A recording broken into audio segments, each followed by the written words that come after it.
here with Maxfield Bala, the artist extraordinaire. How you doing today? Pretty damn good. How you doing? Oh, just so amazing. Thank you for asking. Anyways, we're here doing a little side filming while he's touching up a mural that's out there. And if you don't know Max, he comes from Petaluma, California. And Max, what are a couple recent projects that you've been gifted and being able to work on? A couple recent projects that I'm working on. Recently I got a show up in Portland with Upper Playground, so I'm showing work up there for the entire month of February. Lagunitas mural, which is going up in the brew house right now, so that'll be going up probably by the end of February as well, fully completed. They're doing a whole time lapse and everything of it for their couch stripping project, and just a couple murals here and there around town. So, how did you get started with doing all of this? I got started at a really young age, just drawing, and just in class especially, just when like the teacher would be doing a lecture, I would just be there drawing and eventually just build up to a skill and something that was so habitual that I couldn't stop. So certain people started to recognize my artwork, and after a couple people really recognized what I was doing, the jobs started to line up, and I really realized that it was something that I wanted to do as a career. So it's kind of led me through commission work and other projects that I have been doing until now. So, was there a finite like tipping point where it was just like it totally blew up a little bit, like you had got way more momentum? During the summer, during last summer, I painted this mural and really decided to kick it into high gear, contact a lot of galleries, contact a lot of people for work, and the mural kind of gave me confidence and gave me like a good starting point of my portfolio to be able to go out to people. And once that summer of gallery shows, I had 2 solo shows that summer, one here in town and one in San Francisco. It was just kind of the ball started getting rolling. So. Yeah, and with the kind of art that you do, it's super. Max has a very distinct type of style of art, and with the style that you portray, it's very detailed, very in depth. Yeah. And how long does it take to make an average piece? To make an average piece, let's say we're doing like a 16 by 20 or 20 by 20. If I'm doing the really like fine line details with a lot of color. It can take anywhere from 12 to 36 hours. So I mean, it's a really painstaking process, and it's not like I'm sitting there at one time and getting this entire thing done. I'm breaking it up over the weeks, maybe working on another piece and coming back to it. But yeah, it's a pretty time-intensive project. And what do you think is your best practice for staying so motivated and continuing your art? Like I said earlier, it's a habit. It's something that I love to do. It's a passion of mine, and it's just an inner drive, and I get motivated to be able to work, and I love doing my work, and it's just something that just kind of builds on it. And the more I get jobs, the more I'm able to create artwork, the more I have drive, the more motivated I am, and that's just how it kind of continues. Yeah, that's most excellent. Is there any sort of practice that you start with right before when you sit down to begin the art? Is there anything you like to do to watch or get into the mindset? Nothing that I really do in particular to kind of get into the mindset. There's things that definitely help my artwork. I like background noise. I found out I really like background noise, or just music in general. Music's a huge, it fuels my creativity a lot. But I like background noise. I will like to go into places where I can hear like a coffee shop or like a library or something like that. Just because that background noise, it kind of gets me in the zone. I know it's sort of weird to say, but it gets me into this zone, and then you're kind of not necessarily thinking about what you're doing. You're just doing it. You're just drawing, creating out of just this place of. It's very tranquil and peaceful. So it's just kind of a little bit out of body. Yeah, exactly. So. Yeah, that's awesome. What did you have like a couple favorite artists, go-to artists that you love going to listen to? I don't have any artists that I listen to, but I know like the artists that inspire me from at least a business and creative sense. big artist Tristan Eaton. He's this huge, he does these huge murals throughout the entire world, and like he's always working with some huge brand or some, I'm working on some super creative piece of artwork, and you know, I always see him on Instagram or on like Facebook or something, and I just happen to see his work, and it's just like, damn, like I want to get onto that level, and I just love watching it. Other people, of course, like Alex Pardee, a lot of like the creative aspects that go into character design, even just Jeremy Fish, and a lot of like the artists that are in Upper Playground, I find really inspiring. So those are kind of my artists that I find to be motivators.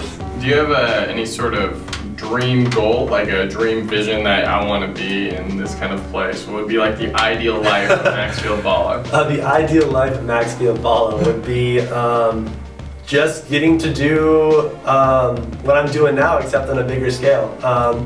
You know, I'm doing gallery shows from state to state now, small ones, and I hope to be able to take those gallery shows locally and statewide to internationally, you know, in different countries, and be able to take the mural work that I'm doing similarly locally and be able to take that nationwide, and hopefully be able to develop some kind of like a brand around my artwork, whether that be you know, creating just prints or service, just to kind of as a go-to place for you to find my work and be able to get something going. So that'd be the prime thing. Traveling. Traveling, yeah. Traveling. This is definitely most excellent. Yeah. So you have obviously very distinct look. Now, do you think you'll ever move kind of more and like put your hand in other fields of art, such as like more realism or more, you know, finer arts and things like that? Because yours is, I mean, it's pretty finite, but yeah. You know what I'm saying? No, I totally understand what you're saying. Yeah, always good to push yourself creatively. I mean, I want to make sure that my artwork has the same style that it does. Mm-hmm. But like you were saying, it's always good to stick your hand in different things and be able to pull out something else, like realism or a different style. Mm-hmm. But as an artist, you need to be able to do that, so that if a client comes up to you, or you have a project that you have in mind, being able to fulfill that, being able to get that done is something that's super important. Mm-hmm. And something that pushes you creatively. So if I were to do realism and add it to my artwork, it's only going to push my style that I had previously to another level. So that's kind of the... Do you feel confident in being able to do these other styles? Yeah, I feel super confident being able to do them. I never really display them to people. Yeah.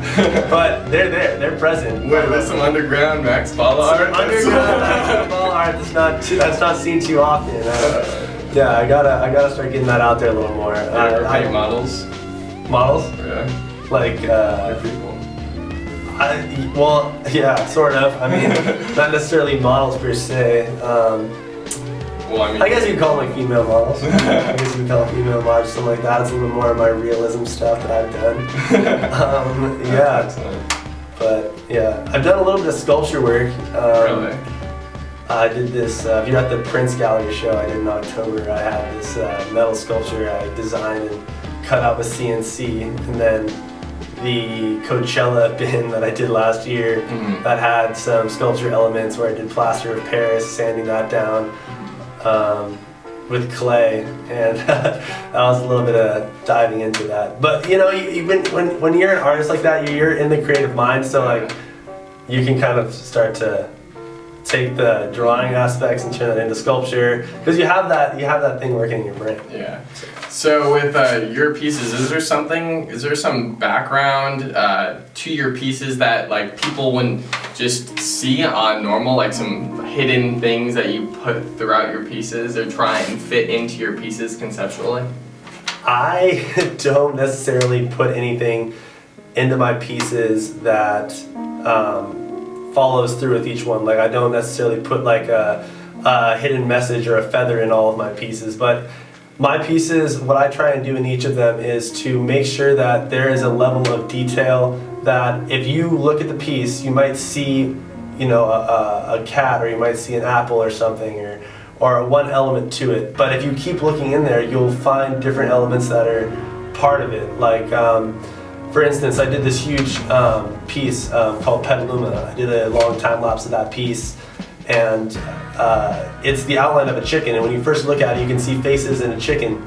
But when you really dive into it, you see these numerous food products. You see bacon, cupcakes, burgers, all these different things in there, and little pathways and things that are going through it. So that while you may have only just took a quick glance at it and been like, oh, that's a chicken with some faces, when you really look in there, you can see all these different elements. And I try and put that into my work throughout. So while it might not be a message, it is this idea of being able to look at it and seeing more.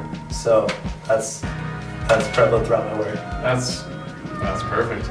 Do you ever see yourself like after, you know, doing, obviously you'll probably be making art for the rest of your life, it really seems I would like. hope to, yeah. Is there any other sort of business you'd love to like work in or like know about or be a part of?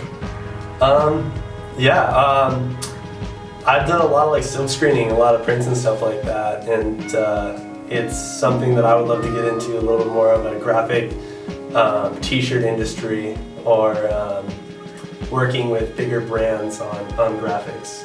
So maybe like I don't know what exactly it's called, but essentially taking the artwork and we call it brokering? No, you don't brokering. I don't know what you call it. Oh, you can cut that. But essentially branding my artwork and being able to collaborate with other businesses, as well as be able to see my artwork on t-shirts and limited edition toys, prints. Essentially start a business with my artwork, but dive a little bit more into the clothing and apparel section. Who, if you could collaborate with anybody, who would you collaborate with? Probably Nitros or Tristan Eaton. Yeah. Super big influences. Awesome. Do you know anything about sacred geometry?